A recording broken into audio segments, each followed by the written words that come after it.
Station, this is Houston. Are you ready for the event on MPC?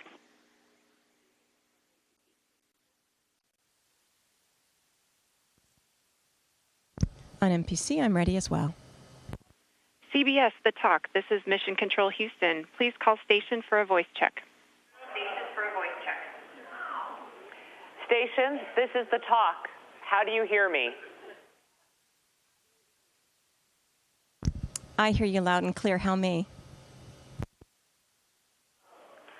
We hear you loud and clear.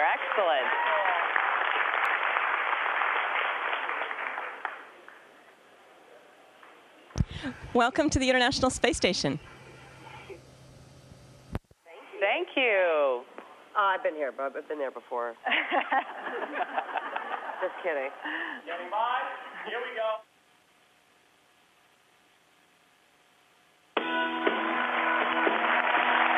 Welcome back to The Talk. Today we have a special treat.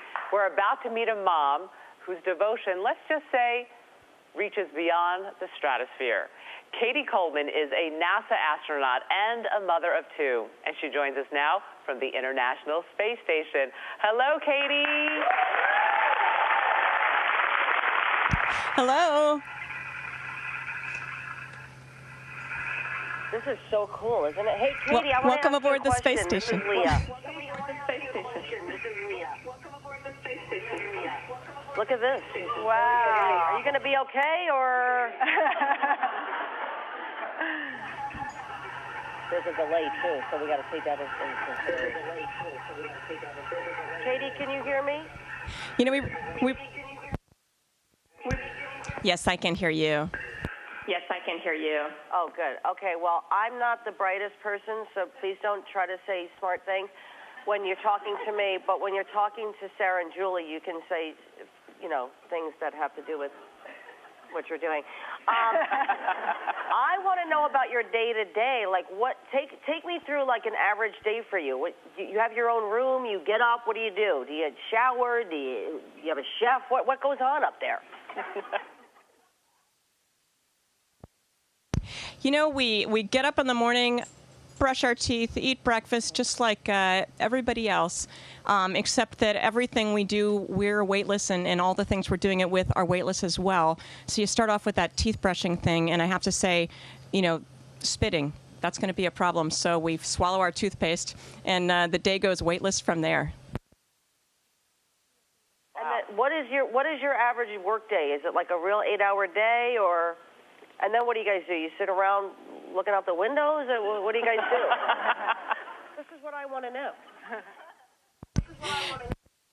You know, seriously, we live to look out the windows because it is simply amazing to look out. And, you know, every day is different looking down at the Earth. It depends on the weather. It depends on the lighting. I'm learning geography hand over foot. And so we live to look out the window. But I will say that most of our work is inside, you know, here in the space station. I'm in the Japanese part of the space station. It's the module that they built for experiments. We have a European module. We have a Russian section, a United States section. The Canadians built the arm. It's a big, big international venture.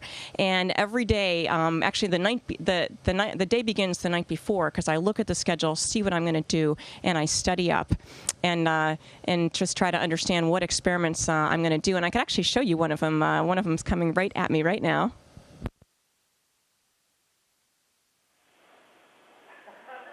Wow. So cool. What's that? So before I show you this, let me just show you something else. Oops. It's going to come back to me, okay? I want to show you why we do these experiments, and that is because this is a bag of water, okay? And I'm squeezing. Let's see.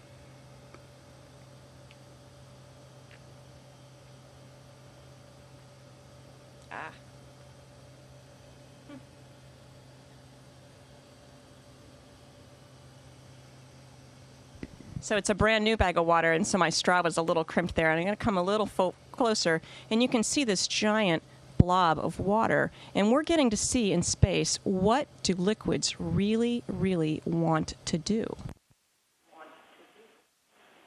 Wow. That is amazing. That is amazing.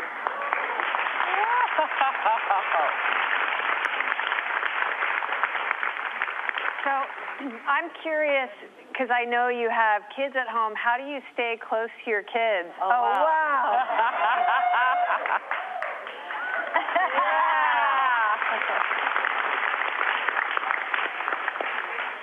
Amazing. Yeah. I'm just curious how you stay close to your kids while you're in space.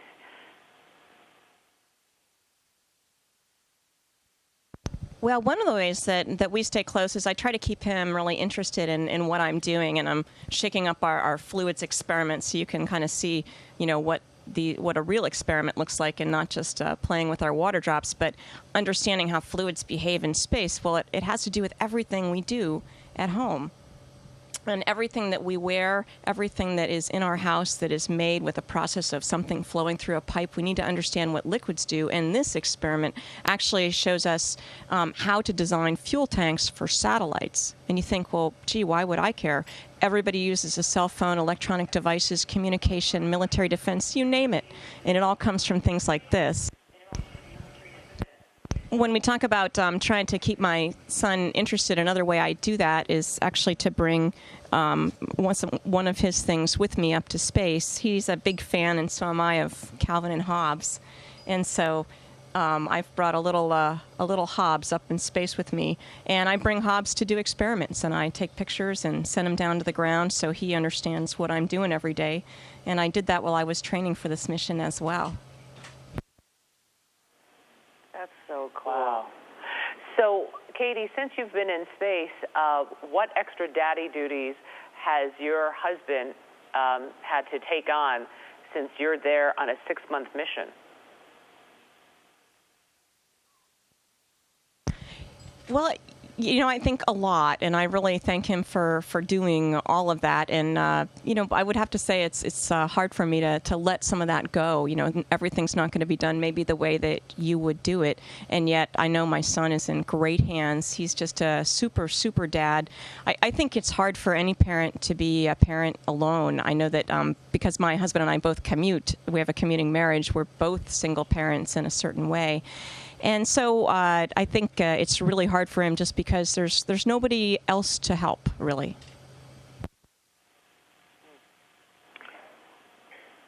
On a somber note, oh, okay, hang on one sec.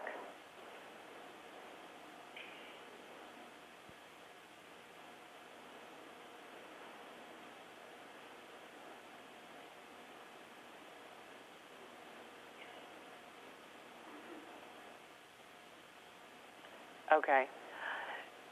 Your commander there in space is the brother-in-law to Congresswoman Gabrielle Giffords. What has it been like at the International Space Station since the Tucson shootings?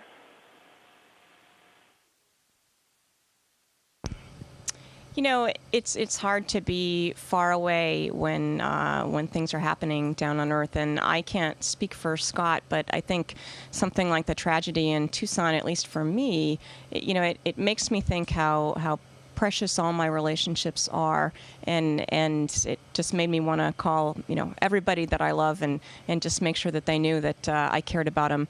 And up here, I think that we have a serious job to do, and we're intent on doing our jobs, and we try not to let things get in the way. And at the same time, there's a value in just thinking about what's going on and trying to come to terms with it. Yeah, I'm curious. Does it get lonely in space? Well, I was very excited about this interview just because I won't necessarily say it's lonely up here, but there are not a lot of other women. And so actually the thought of sort of having coffee with you guys was really appealing to me. In fact, I brought mine. I'm serious. There's something nice about girlfriends. I love that. There's something nice about sitting around with your girlfriends and saying hello. Yeah, love that. I'm curious how you also prepared to leave for 6 months. That's such a long trip. Well, I did my best. I know I've left a lot of holes. I'm still writing back and forth with my husband and making sure he understands how to get my W-2 and all those kinds of, administrative things. My son had known for a couple years that I'd be going to the space station, and I tried to make it really clear when it would happen. It took several years to train. I traveled to Japan, to Europe, to Russia, and around the U.S., training for really almost 3 years to get ready for the mission, and that's actually worse in a way than being up here. They like to say that when I'm up here, at least they know where I am. And in fact, they have an application, where a computer program that they look at, and they know exactly where I am. And they go, "Mom, you're going over Australia." So it's pretty fun to be up here now where they know where I am. Wow. What research are you doing in space that you're most excited about?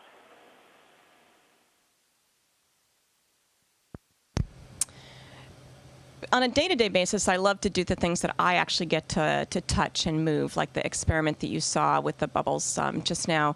But some of them aren't as tangible. We're doing some research in osteoporosis, which I think is fascinating and valuable. Basically, I'm an experiment, and because we lose bone mass up here, because we don't walk around on our legs, we lose bone at about 10 times the rate of a 70-year-old osteoporotic woman.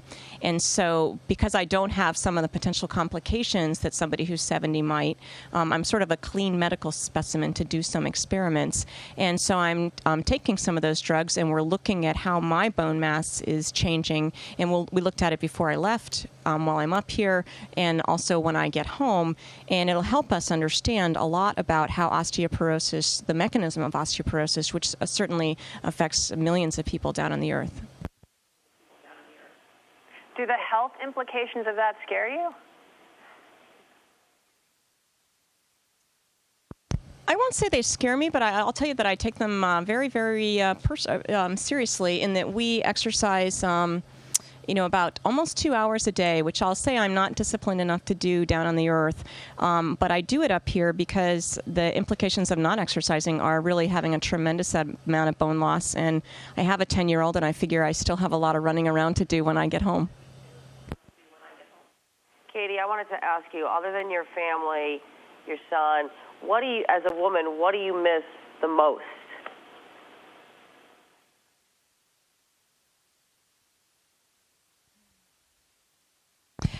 I'm actually so excited about being here and just living in this environment and discovering new things every day in terms of what's delightful about just being here, about moving back and forth.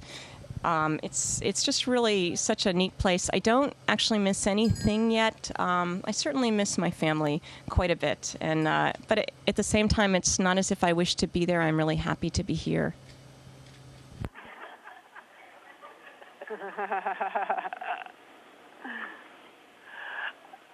Katie, you mentioned that you exercise 2 hours a day, but being that you have no gravity, how do you exercise in space? It's a great question, and we have a weightlifting machine which works.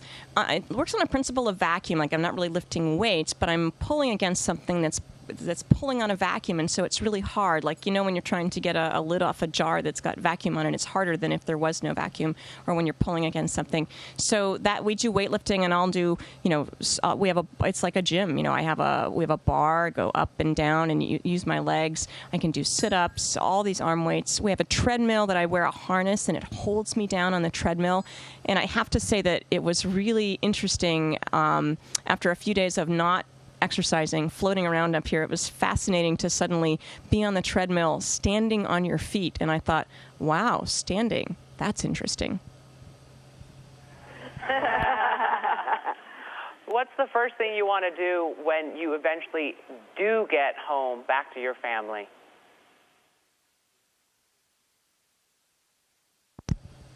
Well, I'm assuming a shower will be like right in there. I mean, I'm actually clean up here. My hair is clean, and we take sponge baths literally, and so you're clean. But there's just nothing about like being actually in a shower. I think, just being on the Earth and walking around on your feet, and I think smelling and smelling, just the garden and outside and the street and cars and that kind of sense is a little missing up here, and even just listening to noises that aren't just the hum of the space station and feeling the wind. I'm looking forward to maybe being on a beach and feeling the wind and looking at the ocean. As we get ready to say goodbye, is there any message you'd like to send out to your 10-year-old son or your husband, your family? Well, I miss them so much, and I appreciate, it's a lot of work for them for me to be gone, and I'm just hoping that while I'm up here, the things that I'm doing end up being worth it. And I actually just really think that they will be. What we do here in space somehow says to kids, wow, don't you want to be an astronaut? Don't you think you could do this? Somehow they look at us and they think they could do this, and they're right. And it inspires them to study hard in school and learn the math and science that they need to be part of the future, because they are the future. So it's a long time to be away from family. It's actually a magical place to spend that time in, and I think that the payoff is very big. It's nice to be with you guys today. Katie Coleman, thank you so much for joining us. We wish you the best of luck up there in space. Keep doing the good work you're doing. Take good care. We'll be right back. Thank you, and thanks for inviting me.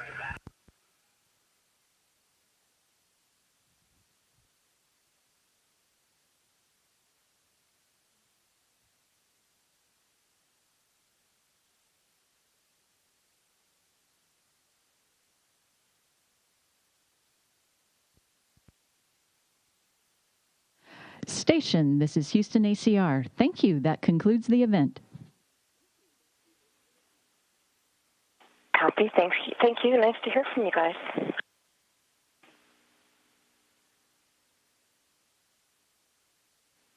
Thank you. The talk station, we are now resuming operational audio communications.